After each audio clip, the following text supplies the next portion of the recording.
নমস্কাৰ বন্ধুসকল, বহুত দিনৰ বিৰতিৰ পিছত এটা নতুন ভিডিঅ' তোমালোকৰ বাবে লৈ আহিছোঁ আৰু এই ভিডিঅ'টোৰ জৰিয়তে মই জনাম কম সময়ৰ ভিতৰত আমাৰ যিখিনি পেটৰ চৰ্বি আছে সেই চৰ্বিখিনি কেনেকৈ কম কৰিব পাৰি। মাত্ৰ 4টা এক্সাৰচাইজ তোমালোকক কৰি দেখুৱাম আৰু যিকেইটা এক্সাৰচাইজ তোমালোকক পেটৰ চৰ্বি কম কৰাত বহুতখিনি সহায় কৰিব। আৰু লগতে এই 4টা এক্সাৰচাইজ সকলো বয়সৰ মানুহে কৰিব পাৰিব আৰু লগতে এটা ৰুমৰ ভিতৰত তোমালোকে এক্সাৰচাইজকেইটা কৰিব পাৰিবা।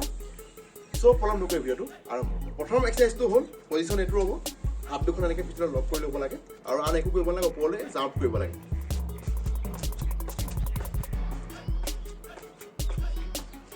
তো এইটো হ'ল আমাৰ প্ৰথম এক্সাৰচাইজ। এই এক্সাৰচাইজটো সদায় 30ৰ পৰা 40 বাৰ কৰিবলৈ চেষ্টা কৰিব লাগে। আৰু এই এক্সাৰচাইজটো কৰিলে কি হয়, আমাৰ দেহৰ যিখিনি চৰ্বি আছে সেই চৰ্বিখিনি মানে আপ ডাউন কৰোঁতে সদায় মুভমেণ্ট হয় আৰু মানে চৰ্বিখিনি কম কৰাত সহায় কৰে। আৰু নেক্সট এক্সাৰচাইজটো আহিলোঁ, একে পজিশ্যন এইটো আহিব, বছ এইটো কৰিব লাগে।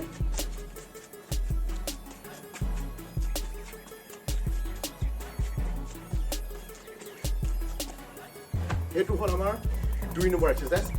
এইটো এক্সাৰচাইজটো তোমালোকে 30ৰ পৰা 40 বাৰ কৰিবলৈ চেষ্টা কৰিবা।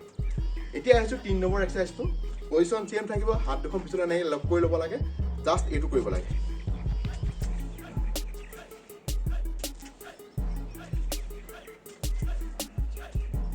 এইটো হ'ল আমাৰ 3 নম্বৰ এক্সাৰচাইজ।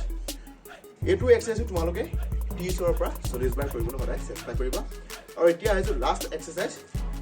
পজিশ্যন চেম থাকিব, বছ এইটো কৰিব লাগে।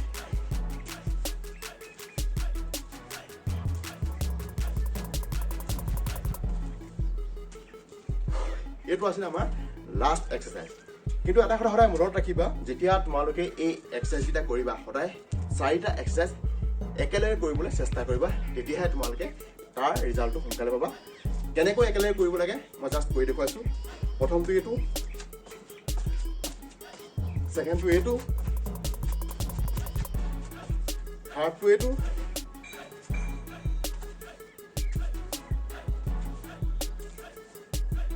চাৰি নম্বৰটো এইটো,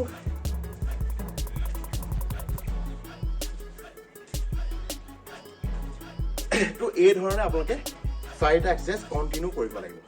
সদায় 30ৰ পৰা 40 বাৰ কৰিবলৈ চেষ্টা কৰিবা। যিমানে বেছিকৈ কৰিবা সিমানে তাৰ ৰিজাল্টটো সোনকালে পাবা। আৰু 4টা এক্সাৰচাইজ একেলগে এনেকৈ মিলাই লৈ কৰোঁতে সদায় 4টাৰ পৰা 5টা ছেট কৰিবলৈ তোমালোকে চেষ্টা কৰিবা, যাতে তোমালোকে তাৰ ৰিজাল্টটো সোনকালে পোৱা। বহুত কামত দিয়ে এক্সাৰচাইজকেইটা, বহুত ভাল।